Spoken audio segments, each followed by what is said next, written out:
اللهم صل على محمد وآل محمد. اللهم صل على محمد وآل محمد. اعوذ باللہ من الشیطان الرجیم. بسم اللہ الرحمن الرحیم. الحمدللہ رب العالمین والصلاة والسلام علی محمد وآلہ الطیبین الطاہرین الذین اذهب اللہ عنہم الرجس وطہرہم تطہیرا. اللہم صل علی محمد وآل محمد وعجل فرجہم. اما بعد فقد قال مولانا امیر المؤمنین تعلموا القرآن فإنه احسن الحدیث وابلغ الموعظہ وتفقهوا فيه فإنه ربيع القلوب واستشفوا بنوره فإنه شفاء الصدور وأحسنوا تلاوته فإنه أنفع القصص. مومنین کرام، قرآن کے حوالے سے ہماری ذمہ داریاں کیا ہے؟ روایات اور آل محمد کی تعلیمات کی روشنی میں ہماری ذمہ داریوں میں سے ایک اہم ترین ذمہ داری قرآن کا سیکھنا ہے. قرآن کا سیکھنا ہر مسلمان کے لیے ضروری ہے، ہر مومن کے لیے ضروری ہے. نہ تنہا خود قرآن کو سیکھیں بلکہ دوسروں کو بھی قرآن سکھائیں، اپنی اولاد کو بھی قرآن سکھائیں. اور قرآن کا سیکھنا اور قرآن کا سکھانا سرور کائنات کا فرمان ہے، یہ بہترین اور عظیم ترین انسان کی نشانی ہے. خیرکم من تعلم القرآن وعلمہ. تم میں سے بہترین انسان وہ شخص ہے جو خود قرآن سیکھ چکا ہے اور دوسروں کو قرآن کی تعلیم دیتا ہے، دوسروں کو قرآن سکھاتا ہے، معاشرے میں قرآن کی تعلیمات کو رائج اور عام کرتا ہے. یہ بہترین انسان ہے. مولا کائنات امیر المؤمنین نہج البلاغہ میں قرآن کے حوالے سے تمام مسلمانوں کی ذمہ داریوں کو بیان کرتے ہوئے، خاص طور پر مومنین کی ذمہ داریوں کو بیان کرتے ہوئے مولا نے فرمایا تعلموا القرآن فإنه احسن الحدیث وابلغ الموعظہ. سب سے پہلے فرمایا تم سب کی ذمہ داری ہے تعلیم القرآن، قرآن کا سیکھنا. قرآن کا سیکھنا اور آیات قرآنی کو پڑھنا، کس طریقے سے قرآن کی تلاوت کی جائے، کس طریقے سے قرآن جو ہے پڑھا جائے، بہترین طریقے سے قرآن سیکھنا جو ہے وہ مولا کائنات نے فرمایا سب کے لیے ضروری اور لازمی ہے. اس کے بعد فرمایا بہترین کلام، مؤثر ترین موعظہ کلام اللہ ہے.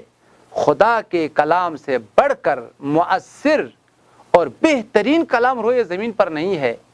یہ وہ کلام ہے جو دلوں کے لیے شفا ہے، بشریت کے لیے ہدایت ہے، پوری انسانیت کی نجات کے لیے. جس کتاب کے لیے خدا نے فرمایا ذالک الکتاب لا ریب فیہ، جس میں کوئی ریب کی گنجائش نہیں ہے، کوئی نقص نہیں ہے، وہ کتاب قرآن پاک ہے. مولا نے فرمایا اس کتاب کو پڑھو جو بہترین موعظہ ہے تمہارے لیے، بہترین نصیحت ہے تمہارے لیے، سب سے عظیم کلام روئے زمین پر ہے. اس کلام کو سیکھنا تم سب کے لیے ضروری اور لازمی ہے. فرمایا تعلموا القرآن فإنه احسن الحدیث وابلغ الموعظہ. بہترین کلام، مؤثر ترین موعظہ قرآن پاک کی آیات ہے. اس کے بعد مزید فرمایا وَتَفَقَّهُ فِيهِ فَإِنَّهُ رَبِيعُ الْقُلُوبِ.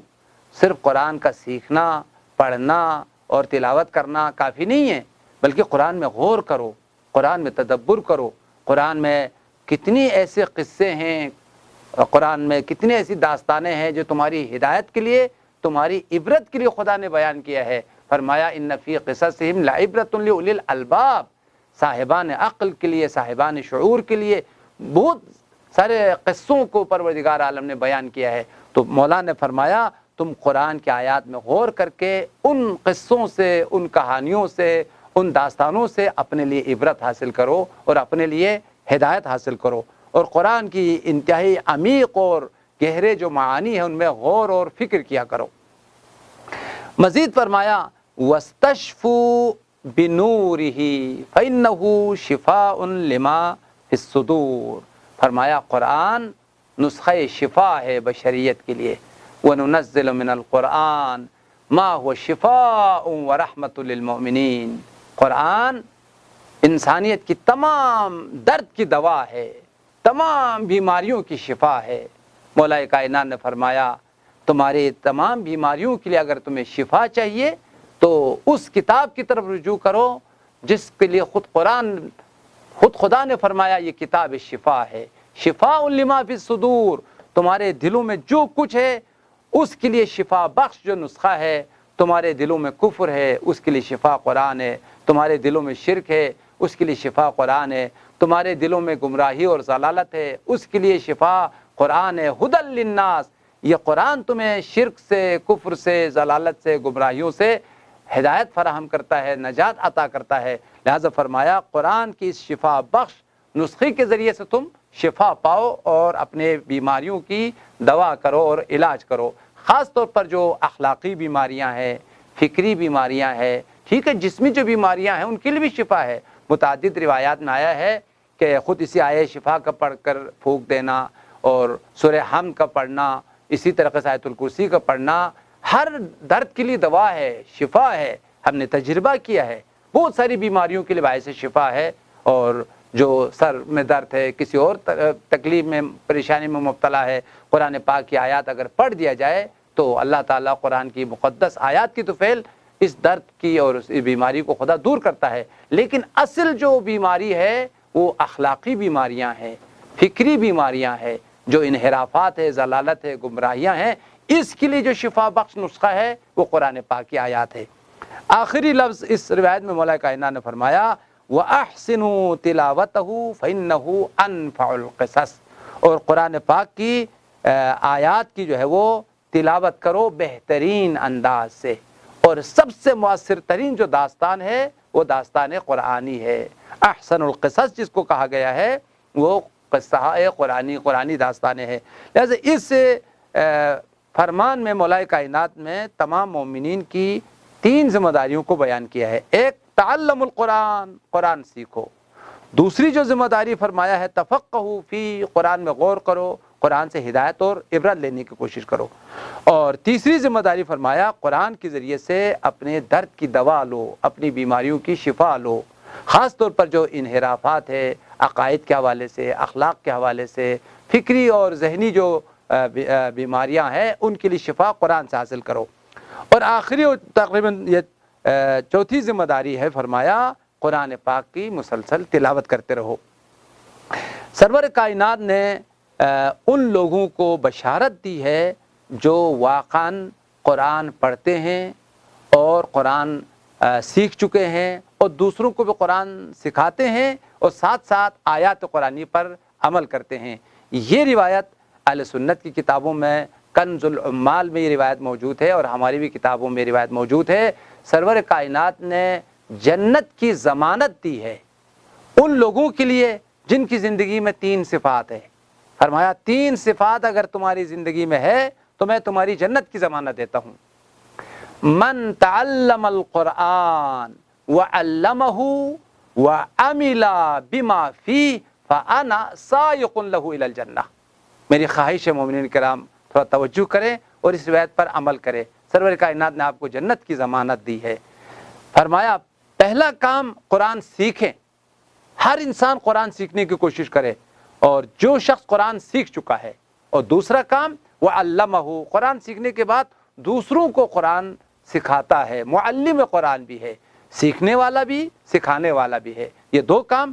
تیسرا کام فرمایا وعمل بما فیہ، جو کچھ قرآن کی تعلیمات ہے اس پر عمل بھی کرے۔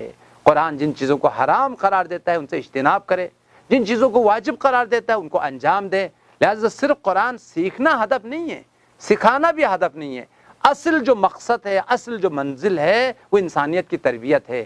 وہ اصل جو مقصد ہے وہ عمل کرنا ہے۔ عمل سے زندگی بنتی ہے جنت بھی جہنم بھی۔ یہ خاکی اپنی فطرت میں نہ نوری ہے نہ ناری ہے۔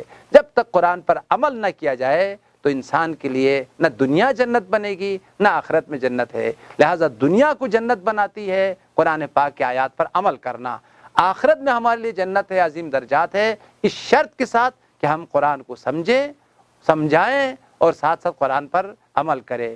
بارگاہ الہی میں دعا ہے، یہ ماہ قرآن ہے، خدا اس مہینے میں ہمیں زیادہ سے زیادہ قرآن سمجھنے کی، قرآن کو سمجھانے کی، قرآن سیکھنے کی، قرآن سکھانے کی، تعلیمات قرآنی کو عام کرنے کی توفیق عطا فرما۔ اللهم صل على محمد وآل محمد اللهم صل على محمد وآل محمد